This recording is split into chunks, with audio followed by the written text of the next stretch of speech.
Well, where do I start? I don't want to bother everyone with the technical details, but to make a long story short, we're gonna make a baguette bag. This was supposed to be part of my last video. I'm going traveling tomorrow. I tried to get this video up. Make a long story short, for the past 2 weeks, everything has been going wrong. Like, my hair turned gray. This is unfortunately gonna be a really basic tech video just to show how the bag is made in case you want to sew a baguette bag. If you want to texture the fabric with this fabric manipulation technique, check out part 1 where we did all that. So start with chopping out all the pattern parts, including the iron-on interfacing and lining, and reinforce the fabrics with the iron-on interfacing. If you were so crazy to have textured the fabric, you obviously don't have to reinforce those parts again. And my hot tip is to try and reduce the texture in the seam allowances as much as possible, simply pulling it loose and snip around the edge to straighten it again.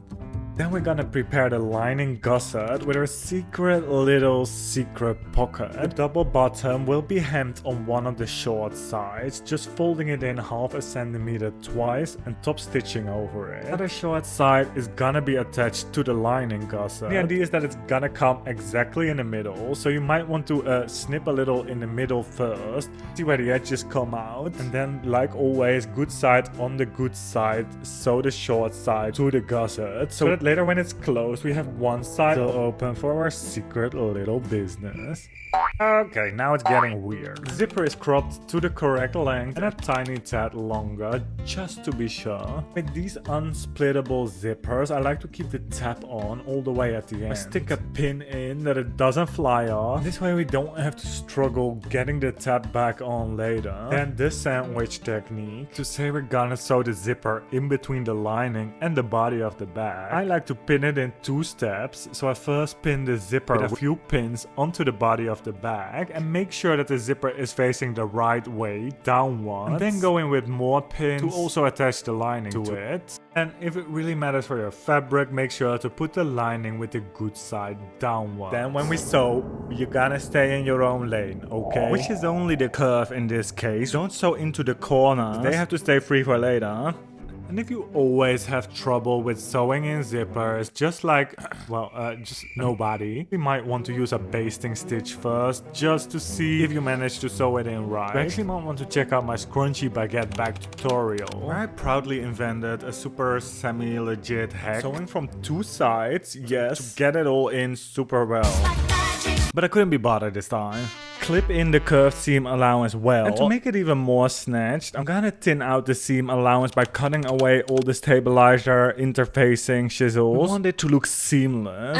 Oh well, you know what I mean. To have the zipper lie more nicely into the seam, especially with this rounded curve, you normally top stitch over the edge. Normally, spoiler alert. Catching the zipper, the seam allowance, the body of the bag, the lining, all in one go, which was one too many layers for my sewing machine. It was completely looping at the back side. Total eyesore. Those well-rounded designers with a distinct sense of style. Yes, I'm talking about me. Wow. So I scream and shout and got it all out. Time to sew the other side of the bag and lining to the other side of the zipper. Just put a little helping pin on the side to keep the panels in place and making it easier to pin. And I pin in 2 steps again. First the bag to the zipper with the good side facing downward. Then I turn it around and add the lining to the other side, so the linings are also kind of facing good side now. And sew it in the same way. Because our top stitch was a total no-go, I understitched the lining to prevent it from coming in between the zipper later. Just sew the seam allowance onto the lining, normally pretty close to the edge. And then I'm going in punk rock style with some fabric glue, sticking the seam allowance to the bag. If you manage to top stitch, you can skip that. And you might not want to get any glue in between the lining fabric, because it tends to seep through. Heard that from a friend. I'm going with my zigzag stitch all around the edges of the lining, which honestly you could have done as a first step. Just if you have a fabric that's pretty fraying like mine. And I do the same for the gusset lining. Now it gets kind of clear that it's a pocket, I hope. Then I'm sewing the lining gusset to the body of the lining. On one side I close it completely, and the other side I have to leave a hole so that we can still turn the bag inside out later. So I'm really only closing the side. The gusset of the bag I'm gonna sew exactly the same way against the bag, except this time we do not have to leave a hole. And if you have to sew a couple of times to get a proper seam, no shame, it happens to the best. But before I'm gonna close the other side of the bag, I found it easiest to now sew on the handle. The design of the strap is very narrow, very cute, very fashion, and very, very annoying to sew.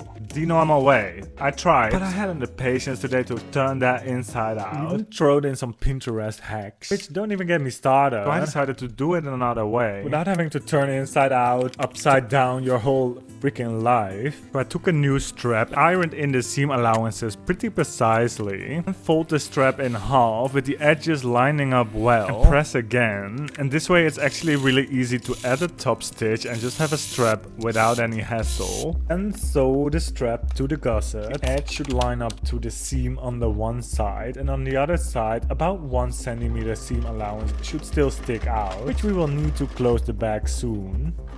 Then close the other side of the bag. Don't forget to clip in the curved seam allowance. And I saved the worst for last, because now we have to close the corners of the bag. Catch the zipper, the lining, and the outer bag in one go. And you sew from the gusset side exactly over the stitch line that was used to attach the handle.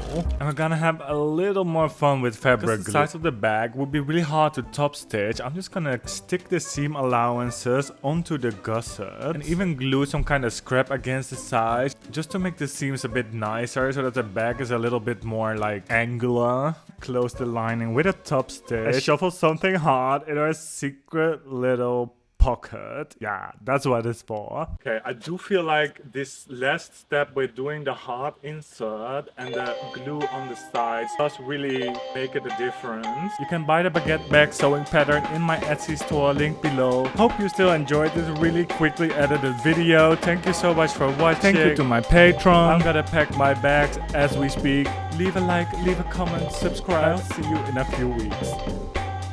I hope you still know who I am when I come back. And okay, bye.